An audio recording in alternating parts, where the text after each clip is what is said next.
Talk about how can you disable the reminder on your My Jewelry app. We're going to figure out the solution or know how you can do that on your app. So you just follow this ways, then it's going to work with you. So all you have to do, so you just go here above this sign, click on it. You just click here in this sign.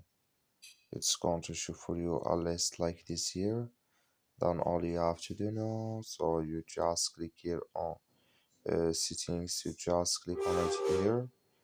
Then it's going to take you to this list. It's going to show for you like this here. Then you click here on notifications. So then it's going to take you to this list. It's going to show for you like this. Then all you have to do now, just come here to the reminder. Just click in this sign or this color.